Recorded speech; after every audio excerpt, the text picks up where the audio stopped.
Ah, Mr. and Mrs. Jones, welcome. Thank you so much for meeting with me today. Well, how could we not meet with you after this intriguing message you left us about a new trip? Oh yeah, I'm very excited to show you guys this country today. Now, Ooh. I know in the past we've gone to these kind of countries, but I think out of all of these options so far, this is going to be the best country yet. Oh, we can't wait to find out. I'm- What is it? The country this year is Australia. Ooh, I heard they have a Australia. pride of kangaroos there. No, Mr. Jones, they're not prides of kangaroos, they're mobs. Ah, They're mobs, yes. Mobs? Yeah. Now, before I delve into the details of budget and things like that, I want to give you a history of the background of Australia. Now, the country started out as a prison for England. Ooh, is it safe? Oh, it's very safe. Oh. Besides the animals are deadly. Oh, deadly. Yes, Ooh. that's all right. Anyway, Okay. it started off as a prison for England because during the American Revolutionary War, England's prisons were full, so they sent prisoners down to Australia. It was a very, very hard thing to do with the climate they were in, because prisoners kept dying, guards kept, treating prisoners unfairly, and themselves dying. They drove out the native people, the Aboriginal people. It was a very, very messy thing. But in 1840, England had to stop sending their prisoners there because the people in Australia wanted to make it their own country. And that's what happened. So, the no more prisoners. They had a couple of explorers go around, explore the region, map out some rivers and countries and stuff. And then finally, they had cities built up and everything. And they finally became their own country. And they came into America's aid during World War I. We came into their aid during World War II, which helped us with very, very great ties now, which is why the relationship between the United States and Australia is so good today. It was because of those things during the World Wars, helping each other. I didn't really know that. Did you know that? I did not. Great. That's right. Now, do you guys have any questions for me about where you want to go, climate, anything like that? Well, what can you tell us about a popular tourist city or What can we see there? Well, you can see many, many things. There are multiple tours of ancient architecture there. In Sydney, there's a couple for the Sydney Harbour, because that's where the inhabitants lived for thousands of years because they couldn't move inland to stay by the sea to keep fishing and things like that. The capital of Tasmania, Hobart, that's actually a very historical site. There's many, many ancient ruins there. what's Tasmania? Tasmania is a country south of Australia that is a part of Australia. So Really? like how the United States has Hawaii, that's like that for Australia. Is that where they get the Tasmanian devil?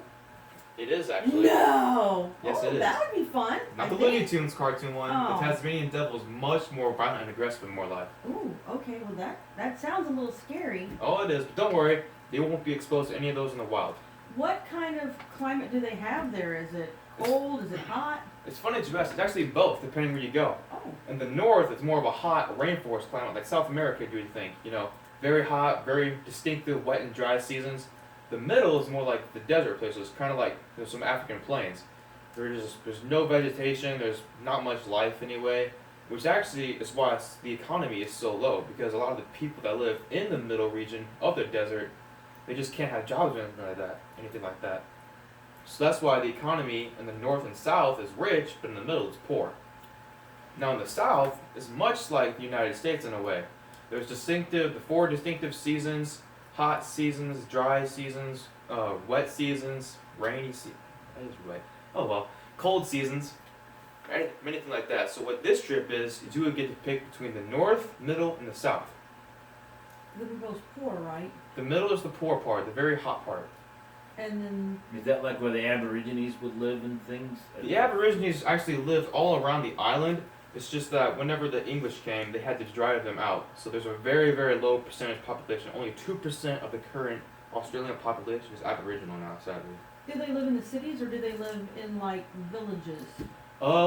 They typically live somewhat in both. They've lost most of their ancient religion practices with the earth because what their practices were is they were entitled to the land that they were on. So when they were driven out, those practices were broken.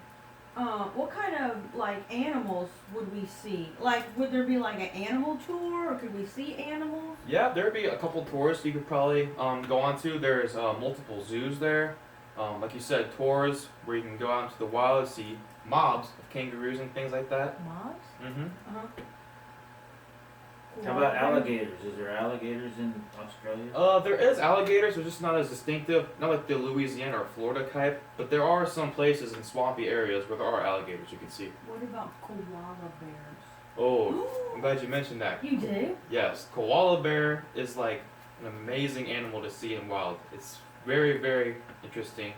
Also, it is very, very populous throughout Australia, so it's a great Oh. place to go to see koalas, to Oh, learn that- about them as well. That does sound like fun. Now is that, I'm assuming that that's located near water and there's ocean. Yeah, that's in the north and the south. There's not much in the middle. Not much in the middle. Is there fishing or like beaches that you could go to? Actually, there is a lot of great fishing. Some of the greatest fishing is around the Great Barrier Reef, towards the Ooh, Mhm. the Great Barrier Reef? towards the east of the island.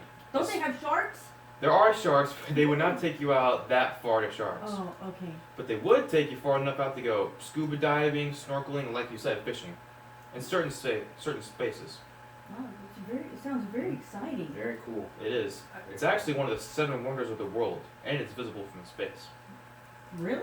Yeah, but the Wow. space trip is next year. Oh, I don't know that we're ready for a I'm not space going to trip. say- Oh, I you're know. not- no, we're not going into space. Sorry. Oh, that's all right. Is there anything else that we need to know about this trip? Well, the budget is within your budget. That's why I wanted to bring you here today to tell you that its cost is not anything of that disconcern. But also, if you wanted to stay for a longer period of time, the economy there is actually growing very well right now. Really? The per capita GDP is high, about $57,000, which is how much one person typically makes a year. $57,000? Mm-hmm. Hey, we might have. How much of that do they get to keep? Well, it's actually kind of intriguing that you said that, because the Australian government is different from the American. It is the same setup as they have a constitution and a legislative, judicial, and executive branch, but it's also part of a politician. Oh, good lord. It's also a part of a parliamentary monarch, which is where they have a queen, Oh. which is currently Queen Elizabeth II. They have England's queen? Yes. Oh. So they're still under somewhat of a British rule then. Somewhat, but they are still their own countries. Wow, that's all very interesting. That's interesting. Mm-hmm. Do I have to change currency to go to Australia? Somewhat there is. You can use American dollars, but they do have Australian dollars down there. So I can use both one or the other. Yes. Do they speak English? Yes, they Oh. mainly there is actually no distinctive language or religion that they have. It's like, this is what Australia speaks, this is what Australia practices in worship. But their main religion is Baptist or Christian, they would say. Really? Mm-hmm. Just about 70% of the island identifies Really? as a Christian. Wow. And then their main English spoken is English. Their main language Yes. is English? Wow. Do they still speak in it? Like, I don't know, is it called Aborigine? Aboriginal. Or but native? Probably, yes. There's not much Native native talk. Like I said, since the natives were driven out so long ago, there's just not many left, so their ancient culture is just left in ruins. Do you know what kind of food they eat there? Our son is very picky. Must be a struggle. It is a struggle.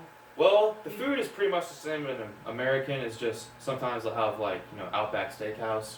It's like that but on steroids. Do they eat kangaroos? Ooh. Oh no, they do not eat kangaroos. Oh, okay. Right. Kangaroos are very, very they're not endangered, but they're highly respected in Australian culture. Oh, okay. Well, it sounds all very interesting. Oh, it's a very amazing trip, and it'd be great for you guys. I think I think we probably need to go home and consider it. Can we give you a call back tomorrow? Yeah, that's just fine. That's perfectly fine. Okay, great. All right, well, thank you guys for meeting me here. Okay. Hope you all have a Thanks safe for trip calling home. and telling us. Oh, We're no so problem, excited. no problem. Yes. All Yes. right. All right. Thanks. Yep, you guys have a good day now. You too.